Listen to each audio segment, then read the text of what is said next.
I'm going to provide a single verse from John chapter 6 that proves that Jesus Christ existed in heaven before he was born. Now, welcome back to the concluding video in this series where we're addressing the question of, did Jesus exist before his birth? Now, we're targeting this towards particular type of Unitarianism, namely those who believe that Jesus is exclusively human, and exclusively human is all that Jesus is. I refer to this as basic level Unitarianism. Now, some of you may be wondering, why at the outset of this series did I just go to John 1 and 1 and just basically settle it in one verse and be done? And I like to say, well, you probably are not familiar with basic level Unitarianism because they actually have responses to John 1 and 1 and arguments that, are very convincing, at least to many. And what I've thought the best way to handle this is to actually take their assumptions seriously and then to show why they come with those assumptions and then to respond to all of their assumptions, including the text, and then as well to provide challenges that I feel that they may find very unavoidable. And if you're a Unitarian, I want to direct this video to you. My heart goes out to you, actually. I feel that in one sense, I owe a debt of gratitude to Unitarians like yourself and many others who actually challenged me when I was a Trinitarian minister with my assumptions. And you brought home the truth that there is one God, the Father. And as much as I wanted to believe in God in three persons, you showed me very clearly that that's not how the Bible argues, and many other such things. So I know what it's like to have an assumption and hold on to it rigorously, and then all of a sudden to realize, that actually is not biblical. And to have to take that big step of saying, man, if what the Bible is clearly saying is what it clearly means, then that's a major change for me. And I made that change. And I decided to make sure I went back to full basics with the scriptures and embrace all that the scriptures were teaching. And it's my challenge to you to do the same. I'm not doing this in any sense to just, win an argument. I'm doing it to appeal to you because I want you to enter into the full worship and understanding of Christ and to have the full weight of the New Testament, including the Gospel of John and his writings, to make an impact upon your life for the glory of God and Christ. Now, if you listen to someone that is, or if you're looking for someone who is thoughtful, who can handle the text, the original languages, who's willing to make his case from all the scriptures, familiar with history, and who will try to avoid some of those false assumptions that we find in beliefs like the Trinity, then you're in the right spot. But you also hear someone who's going to challenge you. I have challenges throughout this video presentation that I want you to take seriously. In the comments, don't just comment and say, well, I disagree. If you're a Unitarian, I want to charge you in the presence of God and Christ that you should take these challenges, not just a few of them, take all of them, or at least one of them that I'll be making. And I want you to respond in the comments with those answers to those particular challenges. Because it's not enough for you just to be around people in the echo chamber and repeat what they say and look at those resources and then just kind of pride yourself and say, well, at least we're not wrong like the Trinity. We know that's wrong. No, there are people who don't believe in the Trinity who still disagree with you and have substantive reasons for it. People who, like you, share a number of assumptions that you have about God the Father, but at the same time say, we think that you have some things wrong about the Son of God. I hope this entices you as a Unitarian to pay close attention. You're going to want to stay through all the way to the end. Like I said, I have a verse that we'll get to that in one verse, John chapter 6, not even John chapter 1, that actually shows that Jesus Christ existed from his birth. And it's unequivocal. It's very ironclad. And you're going to see that the Unitarian answers that many people rely upon from so-called experts are not correct. And these experts are misleading people. And I'm going to show you that from the text itself, along with many others. Okay, hopefully I have your attention. Let's get into it. I want to begin by first starting at a high level because I think that this case has to be made on a cumulative basis. And I want to tie together a number of themes that we've been sharing, discussing throughout. So let's begin. The first thing, as we come to this point, is we'll be obviously focusing on John's writings, and in particular, the things that John has in the Gospel of John and the first epistle of John, as well as in the book of Revelation. So I want to just focus in on this high-level argument. I've repeated this from Paul. I'm going to repeat it in this one. Unitarians must, and I'm going to say they must necessarily underread Paul and John by using an overreading of Matthew and Luke. Let me go deeper into this. What do I mean? I refer to this as the deadly embrace. Well, Unitarians are essentially saying Paul and John cannot mean this because Matthew and Luke did not teach that. We'll explore this more, but this deadly embrace is something that I'm borrowing from computer science. And let me just walk through very quickly what do I mean by a deadly embrace. In computer science, let's say you have code, and it's code for a process. We call it process number 1. And it wants to exclusively access resource A. Now, this is common. Process is code instructions that say, hey, I want to access a database or an object or some other resource, and it obtains a lock on that resource. That's actually what it's called, a lock, exclusive access. Only that process can update and access that resource while it's doing it. Then let's say there's process 2, and similarly, it has resource B that it wants to obtain a lock on. And they're both doing their thing, exclusively accessing both resources running at the same time. So far, so good. Let's make things a little bit more challenging. Then let's say process 1 also has in its code and in its instructions a request to access resource B also.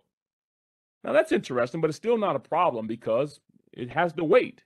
Why does it have to wait? Because process 2 already has that lock on B. Okay, so far not bad. Once process 2 finishes, process 1 can get that resource and complete. Okay, sounds great. But this is where it gets problematic. Let's assume that process 2 also has in its instructions a request to access resource A. Now, you do not need to be a computer scientist to immediately know and to kind of detect here where the problem is going to come from.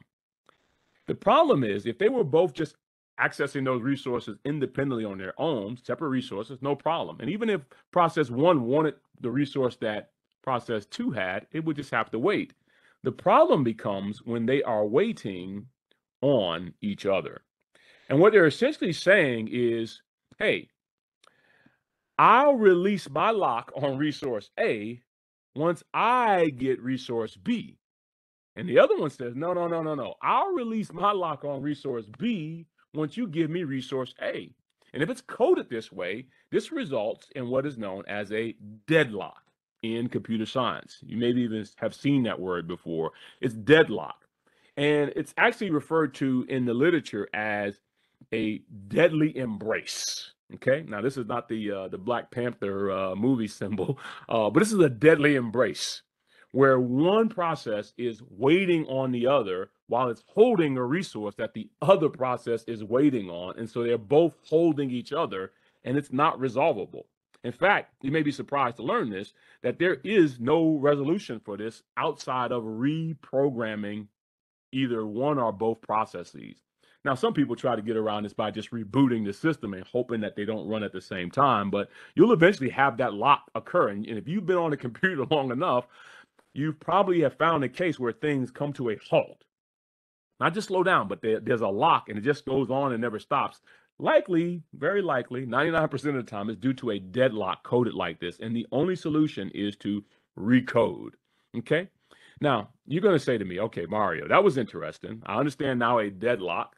But what does that have to do with biblical interpretation and Unitarians in particular? Well, let me show you. I'm actually going to accuse Unitarians very forthrightly here of having a deadly embrace, the Unitarian deadly embrace of interpretations. But here, the resources are not databases, they're the Bible.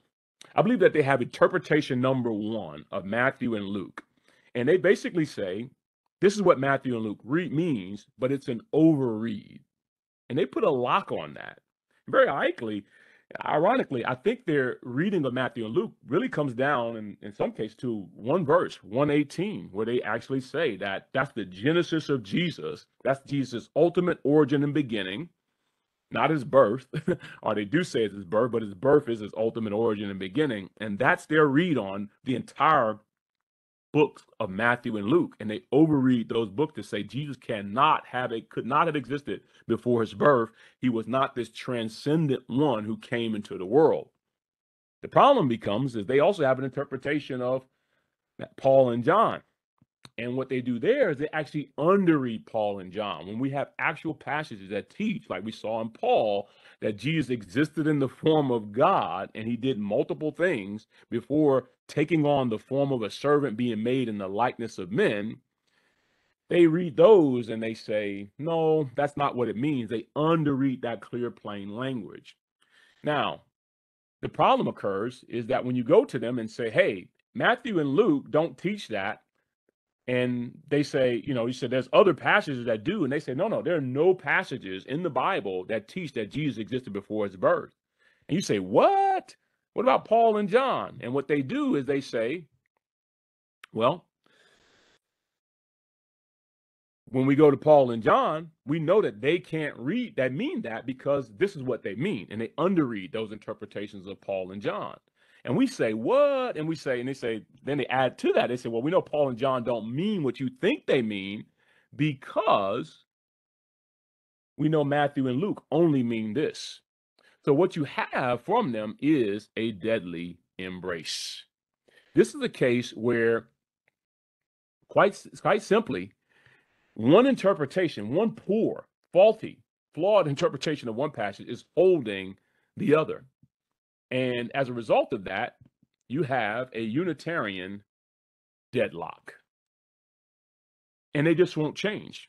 In fact, I'm going to argue the only way to get them to change is to reprogram. Now, you could pick either passages. That's why I went after the Matthew and the Luke to show, like, no, you guys are actually overreading Matthew and Luke. And I'm more than able to show from the text that this is the case. And if you have not watched those videos, I would suggest you going back and rewatching those ones on Matthew and Luke. And if you already watched them, I think you should rewatch them again. They're actually very solid. And also the ones on Paul, where we show Paul's teaching, including the bonus on Philippians chapter 2.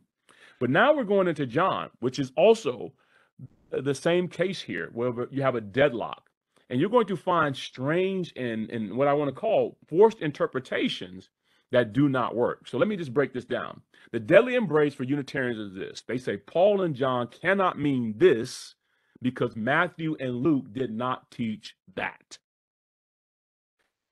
When you say it like that, people get it. The Unitarian interpretations of Matthew and Luke are forced. They are overreading those texts, especially Matthew 1:18. That's a lot to read into that verse. Then the Unitarian interpretations of Paul and John are flawed. They are underreading more passages in Paul and John in order to align with just a few of their verses that they have in Matthew and Luke. And that's faulty. That's a deadlock. And I'm going to obviously point out the underreading that they're doing in John. In fact, you're going to be surprised repeatedly as how they cannot make cohesive, consistent sense out of John. And they have to come up with some very strained interpretations that are demonstrably so. Some cases, you don't need the original language, but if you know the original languages, it only puts it over the top. And this includes John chapter 1 and 1. So how are we going to do this? Okay. One of my goals is going to be just really, now that I made this overarching statement about the deadly embrace, I want to show you particular cases of this, particular instances of this. And then I want to show you how cumulatively it just doesn't work for John. And I obviously will show you that verse from John chapter 6 that also gives you in a single verse just definitive proof that it's not true. It's not the case. So let's dig into this. So what's the cumulative teaching of the Gospel of John on these themes? I want to look at 10 themes that we have in John that clearly teach that Jesus Christ existed before his birth. Any one of these 10 will do it. And it's not just John's gospel, but John's writings and the book of Revelation. Let's go through them. So let's just list out what the 10 are at the outset.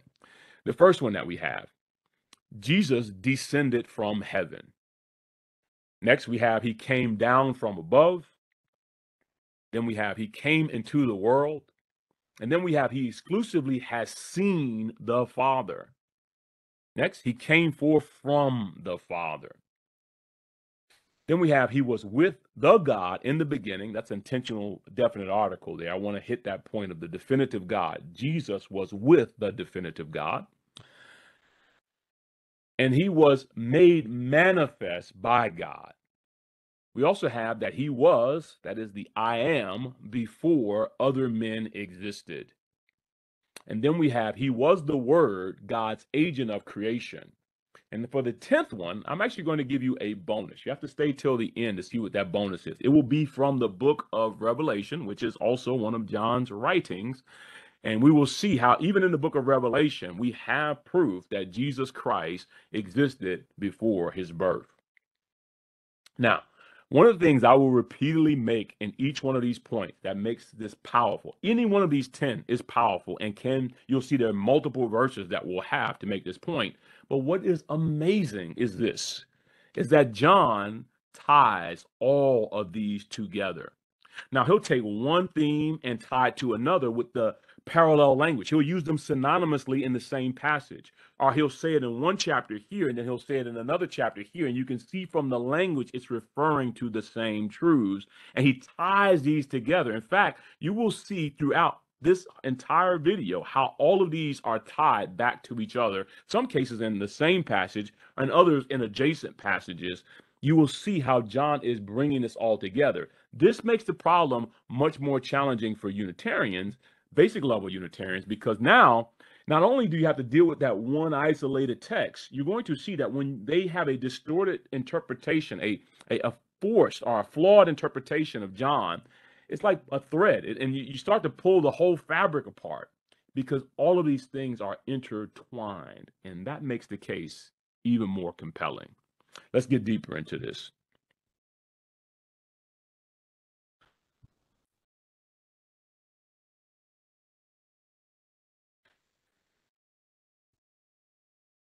Okay, so let's get into that verse. I said that the verse we'll get into is John chapter 6, verse 62. I want to lead up to this. Jesus Christ descended from heaven. Descended from heaven. Before I get to that verse, I want to actually read a prior verse that actually will set the stage for this. It's John chapter 3, verses 11 to 13. Now, this is a truth that's found in John's gospel. Jesus Christ is the one who descended from heaven. There's particular language that he uses.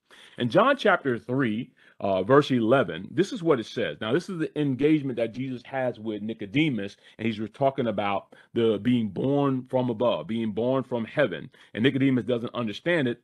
Let's continue to see what Jesus says. It says in verse 11 of chapter 3, I'm reading from the ESV throughout, truly, truly, I say to you, we speak what we know, and we speak what we know, and we bear witness to what we have seen, but you do not receive our testimony. I've told you of earthly things, and you do not believe. How can you believe if I tell you heavenly things? No one has ascended into heaven except he who descended from heaven, the Son of Man. Now, this is amazing. One of the things I want to just point out here very quickly is in that text, you will be surprised to learn that Unitarians, basic level Unitarians, struggle to explain what this means. It is very clear that Jesus is talking to Nicodemus. He's speaking of himself, and he talks about how I bear witness to what I've seen, and you don't receive our testimony. And he says there's earthly things and heavenly things. If I tell you earthly things, and obviously you don't believe, how will you understand? How will you believe if I tell you of heavenly things? Now, he's earthly and heavenly. You can see that. But then he goes further. He says, no one has ascended into heaven. And that word ascended is used as dual language with descending throughout the Bible. We'll see more cases later. No one has ascended, that's to go up, into heaven. Everyone knows what that means. And then he says, except he who descended from heaven. And then he tells us who that is, the Son of Man. Now, that's not the single verse. Now, that verse would, those verses would do the job. But you can see, now that's an interesting passage. But the thing I want to point out to you is Unitarians have an interpretation of that. I want to share you what their interpretation is. Let's go to, and actually I'll bring this up so you can see it. Let's go to the Revised English Version. that I've been using in this series. It's Revised English Version. Let's go to John chapter 3. In John chapter 3, and as I said, this is a Unitarian translation, and it has their commentary as you click upon it. And there are multiple people who've contributed to this.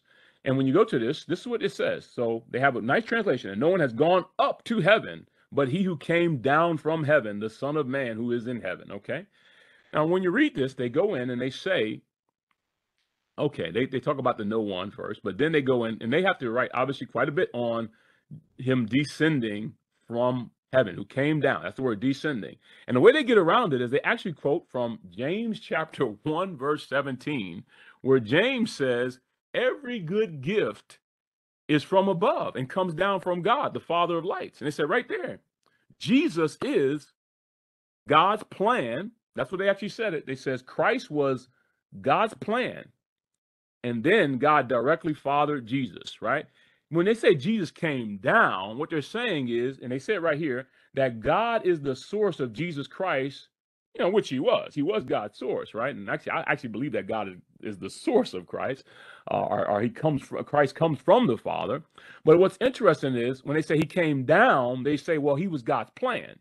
And then God directly fathered him. It was his plan to father Jesus. And so the coming down is God fathering Jesus and sending down his blessing, just like in James 1, chapter 17. Now, I want to say to you, that is a flawed interpretation. That is not. You can't go to James chapter 1, verse 17. It says, every good gift comes from the Father above, right? In that sense, I'm from above, right? We all are from above, right? I got life. I got health. I have, many things in life. My children are from above. They're gifts from God. My wife is a good thing from God. She's a gift from heaven. I tell you, my wife's pretty good, so that's a good argument. But she'll tell you she didn't descend from heaven. The problem that they have here is they can make that isolated argument in that text. But what if I were to tell you that isolated flawed interpretation to try to get around that text, especially when you have that ascending and descending language, right? Because Jesus said no one has ascended. So if blessings coming down from heaven is God sending blessings, what does ascended mean? Right? Jesus said no one has ascended except he who descended. He's using it dually. It's dually contrasting language. So if descending is God sending down blessings and then making Jesus as a man, what does ascending mean? They all believe that Jesus ascended to heaven. They believe that he actually ascended into heaven. So the problem here is, quite simply, it's the Unitarian interpretation. So how can I disprove that in one verse? Let's go to John chapter 6, verse 62. This is the verse I've been saying. In John chapter 6, I have a single verse. Whenever you encounter any Unitarian, in fact, even a oneness Unitarian who actually believes that Jesus is the Father, this verse will disprove that view as well. This text says this. This is Jesus speaking to the multitude of Jews. He says, then what if you were to see the Son of Man ascending to where he was before? And you're going to say, oh, that's a problem. Because ascending means to go up. But the problem here is not so much even the word where, or ascending, it is the word where. What if you were to see the Son of Man ascending to where? Now remember, they believe that Jesus is a plan, and God had his plan in heaven, and he sent down his plan, but he made the man on earth. So Jesus was not in heaven. God's plan was in heaven, and God sent down his plan, and he made the man. So Jesus can't ascend to where he was before because he was nowhere before. Only God's plan. But it says right here, and notice very clearly, it doesn't say the plan. What if you were to see the Son of Man ascending to where he was? Who was the Son of Man was before? And you know what's so amazing? That was there is pretty much the same word that's used when we get to John chapter 1, verse 1, and other places in John is that I'm verb, which is imperfect in this case, imperfect active indicative, is the same that's used here. So where he was before, there was somewhere, and notice where, there was a place where the Son of Man was before, and he descended. Now you're going to say, all right, prove it. Sure, no problem. Now, Unitarians, what they try to do with this text is, you got to imagine, okay, how do they get around this? Now, you heard their explanation for John 3, but what do they do here in John 6? They actually say in their translation that what Jesus is talking about here is actually about the resurrection. And when you hear that, I mean, you can read in the Revised English Version, they actually use that. And that's I believe some Unitarians try to use that. I think there's some who just say you can't use that argument. That's just poor. But some basic level Unitarians will say, ascending to where he was. What he's saying to these Jews is, he's saying to the disciples, hey, what are you going to do when you actually see me resurrect again? And the ascending to where I was before is me raising up in the tomb back to life where I was before. So you buried me, and now I'm raising up. I'm ascending up to earth, back to the, I guess to the, not out of the grave, to where I was before. What if you were to see that, like the sign of Jonah? Now, what are you going to say when you see that? Man, that is a horrible, horrible interpretation. I want to challenge you as Unitarian. I actually believe this about Unitarians. You guys know when someone has a poor interpretation, when someone has a good one. I want you to be honest. When you read that text, especially John chapter 6 in its entirety, as we're going to see in a minute here, is that problematic for you? Do you read that and say, well, Jesus is talking about how he was raised up again? That's what he means. What if you were to see the Son of Man ascend to where he was before? I'm going to show you why that's a problem. But do you read that and that just comes naturally? Or is this what they call a rescuing device? You have assumptions and you're attempting to confirm your biases, your assumptions, and you're reaching for whatever you can reach for to rescue your assumptions that's now being taken down by the text of John. This is in the middle of John. It has nothing to do with logos or word or none of that. John, we're going to get to that, but this has nothing to do with that. And you can't get past this text. Jesus says it just as naturally as anything. Let me show you why this is even more problematic. Let's get into this. So let's go deeper. Let's make this problem worse. What if you were to see the Son of Man ascending to where he was before? You know what the problem is? Their two interpretations don't go together. In John 3:13, remember, we just read that from John chapter 3 with the passage with Nicodemus. Jesus said, no one has ascended into heaven except he who descended from heaven, the Son of Man. Now notice how he uses that ascending and descending language together. In the Greek, that's anabino and katabino. Anabino is ascended and katabino is descended. And I don't know why I'm doing this. I should do this. Ascended, and then there's descended. All right, ascended and descended. And they're used as a dual pair throughout Scripture in many places. For example, in John chapter 1, where he says, you shall see heaven open and the angels of God ascending, anabino, and descending, katabino, on the Son of Man. That comes from Genesis chapter 28 with Jacob's vision of Jacob's ladder, ascending and descending. And even in the Septuagint, there is the same combination. Jesus says, no one has ascended into heaven except he who descended from heaven. They say, yes, no one has ascended into heaven. Now, Jesus does ascend later, they will say, at the right hand of God. But when he said he descended, he was the gift of God from above. Now, notice they can't make both of these mean the same thing. No one has ascended. You can't make that be blessings going up into heaven. And they have to mean two different things just in John 3:13 and definitely 3:11 to 13. But notice they have to try a different tactic in John chapter 6, and it becomes problematic. The reason it becomes problematic is throughout this passage, John says, in fact, Jesus says over 7 times in John chapter 6, prior to saying this, I have descended from heaven. In fact, 6 times in that text, he uses the word katabino. I have come down from heaven, the bread of life. And that's the word katabano. And now when he gets right before, in fact, he says it right before this, that he says, then what if you were to see the Son of Man ascending to where he was? And he tells them where he descended from heaven. In fact, he says it repeatedly. Like I said, he says it 6 times, and then he actually says from heaven 7 times. He says katabino descended 6 of those 7 times, and we see it throughout. I'm the bread of life who descended from heaven.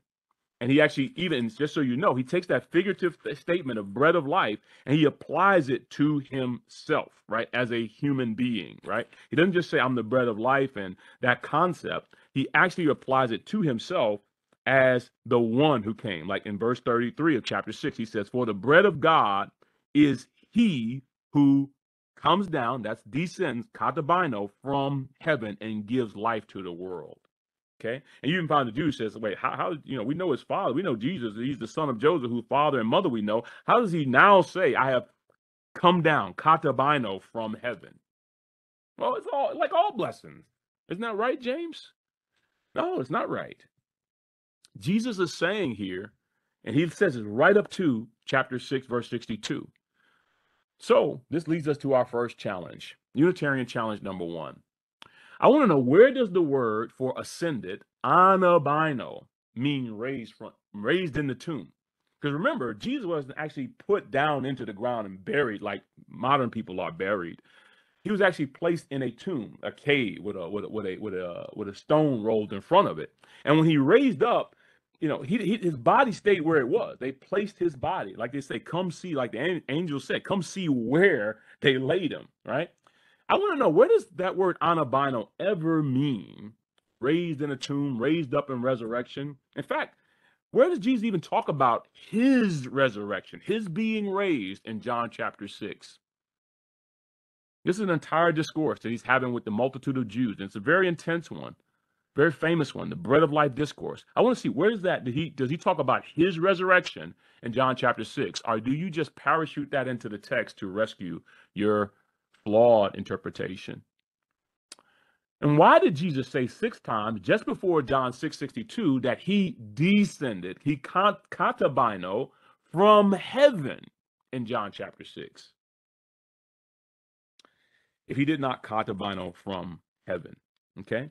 In fact, one time, he says 6 times he katabino from heaven, and then in one time, the 7th, he just says, the Father gives you the true bread from heaven. So that's another way to say it. In other words, he ties it all together. This is a challenge because there's nowhere. This is a made-up interpretation to try to rescue the assumptions of basic level Unitarianism. And if you're a Unitarian, every time you read that verse, you need to pause. If someone is in the comments and you're a Unitarian and you're objecting to what this video says, and you say, oh, I'm wrong on this, and you do not respond to this first challenge, at least, then you didn't watch the video. Or if you watched it, your non-answer is proof that you cannot handle the straight teaching of the word. That word where in that text, hapu, right? So, very funny word, hapu. It means where. It means an actual location. It doesn't have any spiritual connotations. In fact, I jokingly say, when God said to Adam, where are you, Adam? Okay. That's in Hebrew, obviously. But when you go through Greek, the New Testament, hapu always means an actual location. All throughout. It's a place. What would you do if you saw the Son of Man, okay, ascending to where he was? And by the way, he's talking to the entire multitude, and a number of these people are not believers. We know that just because of verse 60. It says, many of his disciples heard it. They said, it's a hard saying, and they no longer followed him, okay? In other words, these were not true disciples. These were transient, temporary disciples. So that's who Jesus talks. He's not talking to the 12 at this moment. The 12, when he speaks to the 12, he talks to them later. Okay, we see that in verse 66. After these other disciples, these many pseudo-disciples stopped following him. This is in verse 62. He's talking to that larger crowd. they would not see the resurrection. They would not see the Son of Man once he's raised from the dead. In fact, in chapter 7, Jesus used that word hapu again, where again, and he says, where I am going, you cannot come. And they had a question, what does he mean? Where is he going? He's going to go among the Greeks? What does he mean, where I'm going, you cannot come? He says that in chapter 7. It's the same word, hapu. Where means where. And the word before, prateron, or prateros, means previously, where he was previously. Now that's one verse. And there are many others that we could do this with in John's gospel and his writings to show that Jesus existed before his birth. And here, notice, he's not a plan that's in heaven that God sent down. See, heaven is somewhere. And he says throughout this passage, that's where I was, and I descended from heaven. And what if you were to see the Son of Man ascend to where he was before? Let's continue. Let's move through some of these other ones just so you can see the patterns in John's writings. There's many verses. Here's a second challenge. Please also explain why John uses the corresponding dual language of ascending, descending as synonyms for coming from above and coming into the world. He doesn't have to do that. But notice in all of these passages, I give you a few passages here, and it's just a few, where he's using those synonymously to describe the same themes and teachings. And most importantly, as that which is being given from the Father. I also just put a little note here, as we talked about in the video on Paul, when I got into that bonus, actually the one on Philippians, when I got into that bonus, where I said in Acts 14:11, we see Paul and Barnabas are accused of being gods who descended from above in the likeness of men. The gods have descended from above in the likeness of men. Now, here's what's interesting. Descended is the same word, katabino. And they were saying, Paul, you're Zeus, and Barnabas, you're Hermes, because you're the one that's doing the speaking. And obviously, actually, Zeus was the main god, the head god of the pantheon, and Hermes was actually Zeus's son. So they said God and his son have descended. Now, Paul did not believe that God and his son had descended, so he focuses on the true and living God. But that same language, that descended in the likeness of men, as I pointed out in the video on Paul, is used in Paul's writings, both in Romans and also in Philippians. Let's continue. So we see that one. He descended from heaven. He also came from above. I would love to go through this. John's testimony in John chapter 3, verse 31 to 32 is also another case where just ironclad, Jesus Christ came from above. And what's interesting there in John 3, verses 31 to 32, he uses a different word. He doesn't use katabino. He actually uses the word from above, and he uses erchamenos, the one from above coming. And that word we're going to talk about later when we get to John chapter 1. It's an actual messianic term. He is the Messiah, the messianic one who is coming from above. And it's what's interesting is even in that text, when you read the Revised English Version, the Unitarians actually acknowledge that, yeah, erchamenos, coming from above, is about Jesus. It's about the Messiah. That's another text, John 3, 31 to 32. They said that's the Messiah. He was the one who was coming. But it also precedes it by saying above, the one coming from above. It's a different word, and it's parallel in that passage, chapter 3. It's the same chapter in which we find John talking about Jesus descending from heaven. And heaven is above, and Jesus is descending. It's parallel. We see the same in John 6, 32 to 34, the bread of life, that 42 that we saw before, but it uses that same concept that he came down from the Father from above. And also in 8, chapter 23.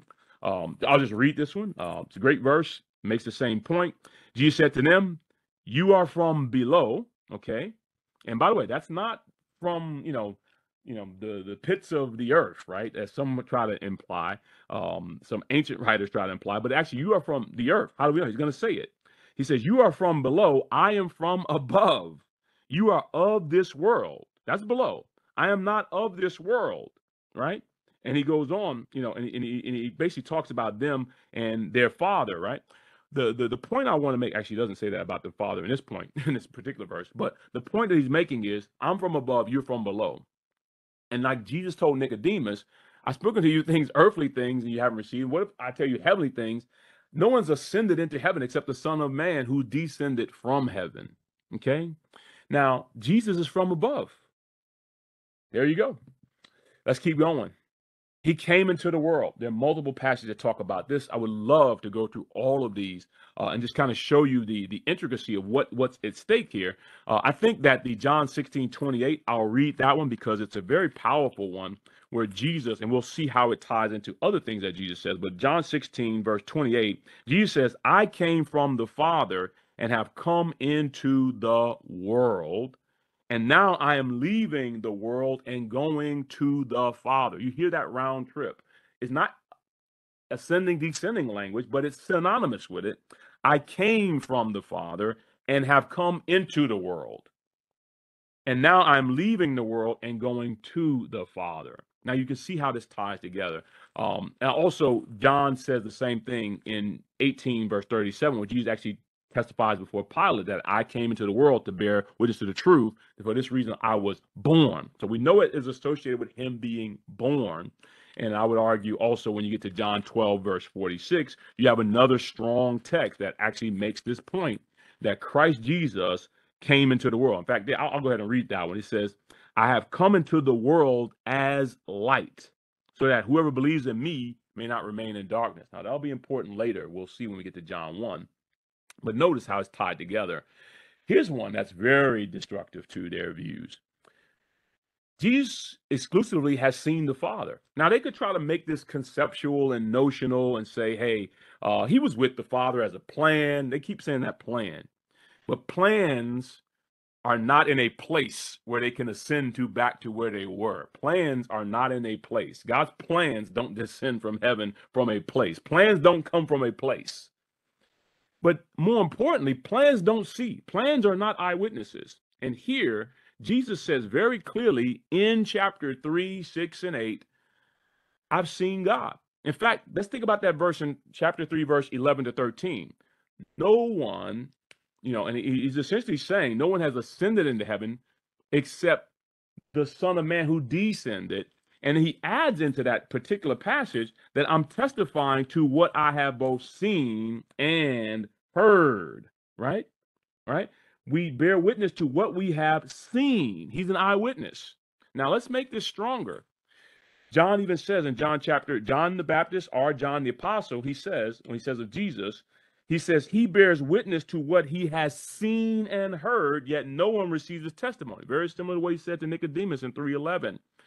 And whoever receives his testimony sets his seal to this, that God is true, for he whom God has sent. Notice how he ties that together. He's the one whom God has sent. He's from above. And he adds, he bears witness to what he has seen. But there's one even more problematic here. I would love to go through all of these. I'll just read John 6:46. There's so many for us. Jesus said, not that anyone has seen the Father except he who is from God. He has seen the Father. Now notice, plans don't see. And Jesus says, no one's seen the Father except he who is from the Father. Now this gets even better when you get to John chapter 8, verse 38. And I guess I am reading most of these verses. It says this, I speak to you of what I have seen with my Father. You do what you have heard from your father. Obviously, that's the enemy. But notice, Christ doesn't just speak as a plan. He speaks as someone who was the eyewitness to what was seen and heard in heaven. Let's keep going. He came forth from the Father. There are way too many verses. This is a central theme throughout John. And there's this whole going and coming back. I would love to read chapter 13, verse 1 to 3, where Jesus, knowing that he had come forth from God and was going back to God. They add the word back there, but when you use those prepositions and those conjunctions together, you'll see that they complement each other, that he had come forth from God and was going to God. And you see that pair used as it's used in other places in John, that ascending and descending language. And as you can see, there are many here. He came forth from the Father. Okay. And we will see some more of these as we go through. Was with God in the beginning. Now, many of you go straight to John 1. You definitely should go there. It's very powerful. We're going to get into John 1. I'm going to give that actually as a bonus video for you to go through John 1, but it's there for a reason. He was with God in the beginning, And then we also have in John 17:5, we have the nice, powerful point where Jesus says, Father, glorify me with the glory that I had with you before the world began. He says, Father, glorify me together with yourself. And when you read the Revised English Version, they actually have a great translation of that verse. Father, glorify me together with yourself, with the glory that I had with you. And that uses the word para. Father, glorify, and it says, God, glorify me together with yourself, para, with yourself, with the glory that I had para with you before the world began. That's the beginning. So if John 1:1 doesn't mean beginning, what is John 17:5? Everybody talks about John 1:1. Oh, that's not the I've actually heard people say that's not the Genesis beginning. But what about John 17:5? That has to be the Genesis beginning. The Son had glory para with the Father, together with the Father. And that's the glory he wants to have together with the Father. Again, in John 17:24, he even says, Father, you love me before the world began. Jesus was there with the Father, being loved by the Father. That's powerful. 1 John 1:1-3. I can't go through all of these, but it talks about the word of life, which was made manifest, but it also says the word which was from the beginning. And we'll see. Our hands have touched, our eyes have seen. John goes through and he's clearly talking about Jesus there. In fact, he makes it very particular. He says, our fellowship is with the Father and with his Son, Jesus Christ. Period. And that's what was with the Father, the Son. And how do we know? 1 John chapter 2, verses 12-14, I argue, has both of the Father and the Son. First, the Son in verses 12 and 13, A and B, talking about the one who was from the beginning. And we know because it says, your sins are forgiven for his name's sake. And then in verse 13c down to verse 14, it also says of the Father, you know the Father and you know him who is from the beginning. So it looks like a pair. Both the Son is from the beginning and the Father is from the beginning, I would argue, as a Binitarian. Let's keep going here. Oops. He was made manifest. 1 John 1-3. We see that the word of life was made manifest, and we have held it, we have seen it, we have tasted, we have touched. We have not tasted, but we have held it. Our eyes have seen it. The word of life. Let me just say that again. 1 John verse 1-3. It actually says the life was manifest, and we have seen it. We have heard it. Our hands have handled it. It's got to be talking about Christ. They're talking about someone. And then in 1 John 3:8, that same word manifest, that Paul uses, that Peter uses about Christ, manifest, is the same word used in 1 John 3:8. It says the Son of God was manifest. And what's interesting is it's passive. The Son, the word was manifest, meaning God did the manifesting. He manifested his Son. He made his Son appear. Once again, these are all related, okay? He was the I am before other men. Now, a lot of you are familiar with the I am statements in John's gospel. I believe that they are what many people say they are. They are affirmations that Jesus has the sacred name of the Father, the I am. I believe that. I believe he says throughout, our Father, I've come in your name. I've made known your name. And he uses the name I am. Now, Unitarians in their translation try to get around that. They want to get around. Okay, this is not what this video is about. But the concept of being, I am, the one who was, is a very powerful concept throughout Scripture that's applied to Christ. He is the one who was. In fact, that's the first thing that John tells us. In the beginning was the Word, and the Word was with God, and the Word was God. That's divine. He was in the beginning with God. All things were made through him. Without him, there's not anything made that has been made. That wasness of Christ, that eimi verb that's in the imperfect active indicative tense, that is a powerful statement. But you know what? In addition to the John 8 passage, we'll see John actually says, John the Baptist says, the man who comes after me ranks above me, and that's superior, because he was before me. And the word was there, the same word that's used in chapter 1, verse 1. In the beginning was the word. He was before me. And he does not predicate anything about the word. It's simply the word was. Was what? He was before me. Now, that's not like the ego and me, the I am statements. But that is where the ego and me comes from. God is the one who was and is to come. So that's where that name I am comes from. That God is not just the one who is, he's the one who was and the one who is to come. Now, Unitarians, ironically, believe that Jesus is the one who is to come. They believe that he is now, but they won't call him the I am. But they deny that he is the one who was. And John says he is superior to me because he was before me. We'll talk about their attempts to try to get around that text. But what's interesting is in John chapter 8, verse 58, the very famous statement, and many people miss this. Jesus is not just saying before Abraham was I am. He does say that, but in that context, they're actually saying, are you, because Jesus is saying, whoever hears my words shall never see death. Are you greater than Abraham? Are you greater than the prophets? They all died. Not just Abraham. The Abraham and the prophets, they all died. And Jesus says, he just singles out Abraham. Before Abraham was I am. Now, the prophets came from who? Abraham. In other words, to use an argument like the writer of Hebrews, they were in the loins of Abraham. The prophets all came from Abraham. So he goes for Abraham before. He doesn't just say that before the prophets were I am, before Abraham was. And here's the thing about that was there. It's a different word. It's not the ame verb.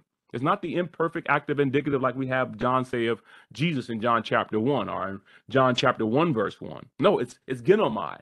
Before Abraham, it actually means began to be, to be. It's in the infinitive. Before Abraham began to be, before Abraham came about, I am. That's present active indicative. Now, a lot of people go to Exodus. That's a good place to go, but I actually think that Isaiah is a great place to go. And we'll see later how that gets tied in together.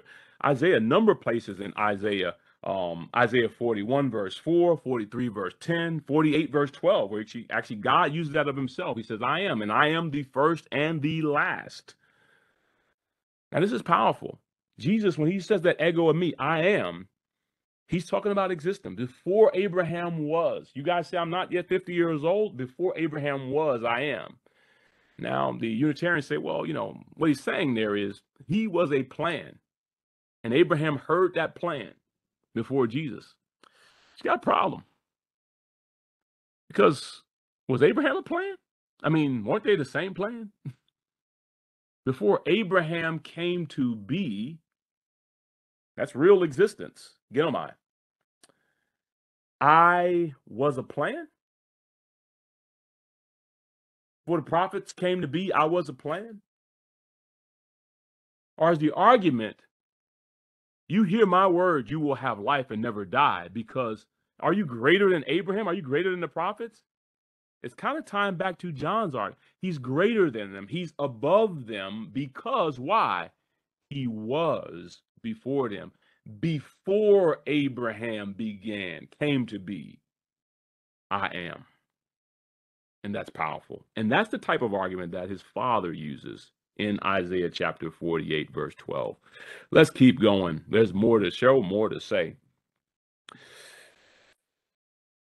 Jesus was the Word, God's agent of creation. Now, I'm going to have a bonus video where I go through John chapter 1, especially for Unitarians who believe that Jesus was just a man, or only a man, I should say, and exclusively a man. And I'm going to walk through that. But I want to point out here, one of the things that anyone who, you know, who just studies John and the writings of John may know is John uses that name Word of Christ in other places. 1 John 1 through 3, the Word of life. And that clearly, Unitarians have to say that that's Jesus, but they're still stuck on this plan because it says, and the Word was made manifest. And we've seen it, we've held it. And he's talking about the Word.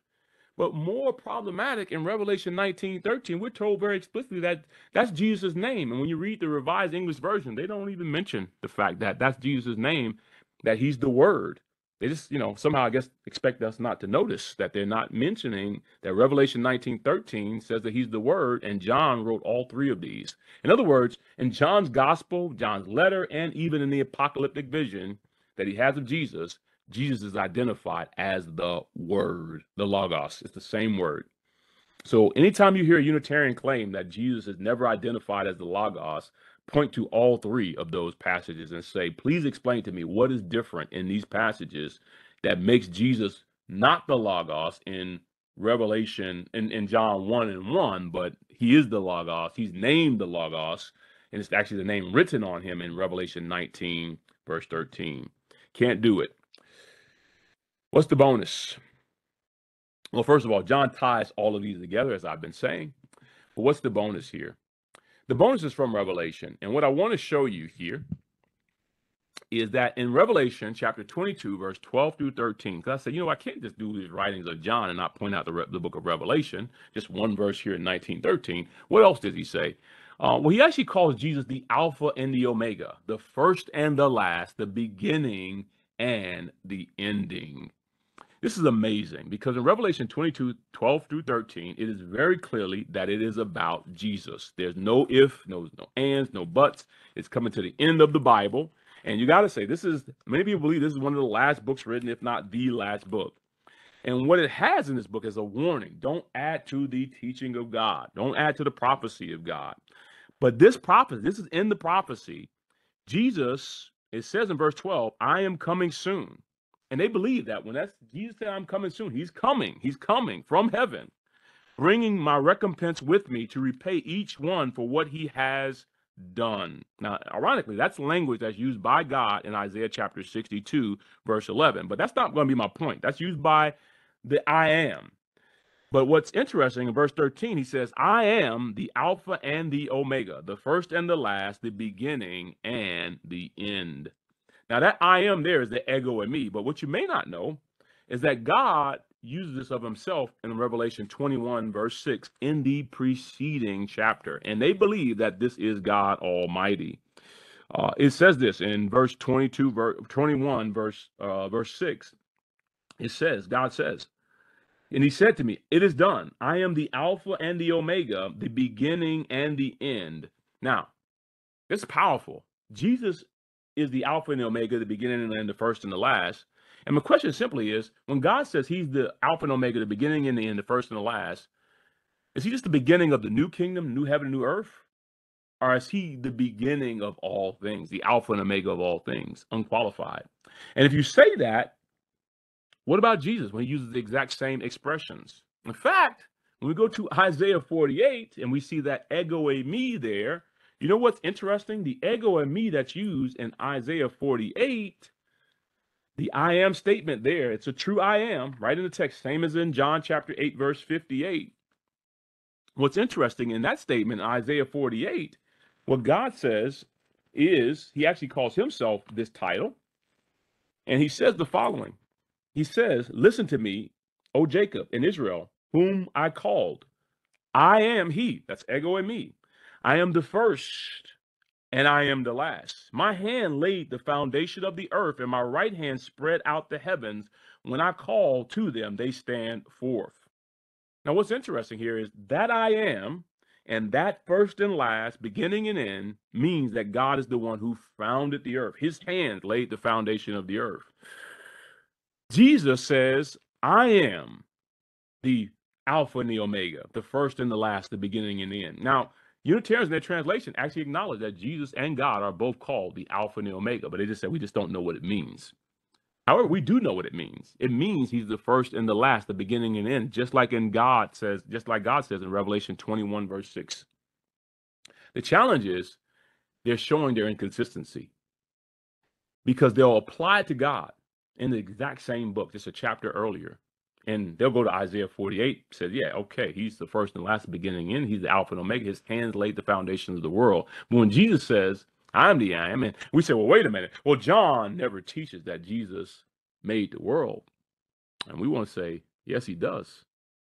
John chapter 1, verse 1, 2, 3. In fact, it says all things were made through him, and without him was nothing made that has been made. And here's the thing. The one who does the making is God. God is the one who made all things through Christ. Christ is the agent of God in creation. So they're denying God's creatorial role in John 1 through Christ. In other words, they're saying it's being done through a plan, but not through the one who comes as a man. But the man says in Revelation chapter 22, I am the Alpha and the Omega, the first and the last, the beginning and end. And that would be usurping a title of God. To be from the beginning, to be the beginning. In fact, it's the word arche, the same word that's used in Genesis chapter 1. I am the beginning.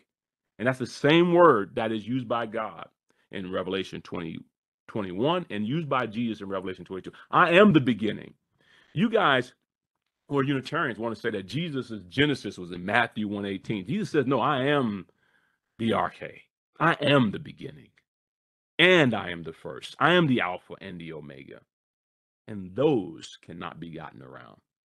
Even Unitarians have to agree that Jesus said this of himself in the last chapter of the Bible. You still cannot escape that Jesus was in the beginning because he was the beginning. Let's bring this to a close. Like I said, I have a bonus video where I'll go through the writings of John, and I'll go through John chapter 1, verse 1. But let's just look at this here very powerfully. Here's my challenge to Unitarians. Since John wrote significantly later than the other writers, and he is providing complementary information, did he intentionally use overlapping, highly figurative language to communicate that Jesus was the only one descended from heaven, came down from above into the world from God, being made manifest by God, being the only one who has seen God, being the one who was with God in the beginning? Did he intentionally use this language to confuse us?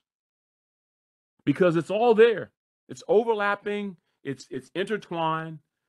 So John's writing later, and maybe John had heard about some of the things that people were claiming that Paul had taught. You know, like, oh, he existed in the form of God, and he took on the form of a servant, assuming the form of a man, that God sent forth his son, born of a woman, and all these other passages. He was manifested in the flesh. And maybe John writing later is like, hey, you know what, I'm going to clean this up. I got to clarify this because Paul didn't mean that. So what they're basically saying as Unitarians is that John one-upped Paul.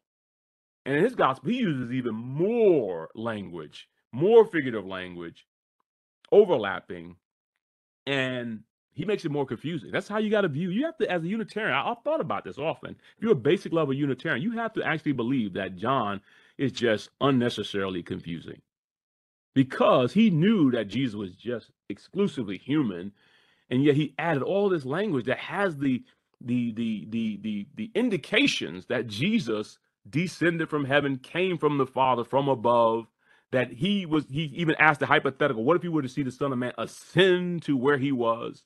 He's the Alpha and the Omega, the first and the last, the beginning and the ending. All things were made through him. God loved him before the world began. He shared glory together with God before the world was. He was before Abraham was and the prophets. He was before John. He used all this to clarify things. That's not how you clarify. I want to challenge you as Unitarian. John 1:1 is not just your only problem. It is a problem. I'm going to show you a very intense interpretation of John chapter 1, verse 1, where you have not seen as a Unitarian, which is going to completely obliterate the excuses that are used to get around that majestic Binitarian chapter. But you cannot get through the other verses. You can't even get through John chapter 6, verse 62. These challenges, let's just end here. This shows that there is a deadlock. And I wish that there wasn't, but you're going to have some reprogramming. If you're a Unitarian, I hope that this has hit home, that you have a deadlock and you can't do this any longer, because now you have enough information to know that this is a problem. What I would say to you is, let's just read Matthew and see all that they've said and not go further, and read Paul and John and not say less than what they've said and go below. But let's take the words as they are. Hopefully this video and this series has been a blessing to you. Like I said, stay tuned. There is a bonus where I go through John 1:1 and show you how the Unitarians are wrong in their interpretation of that. But I hope this has been a blessing to you. And as always, remember us in prayer, and grace and peace times 2. Thanks for watching.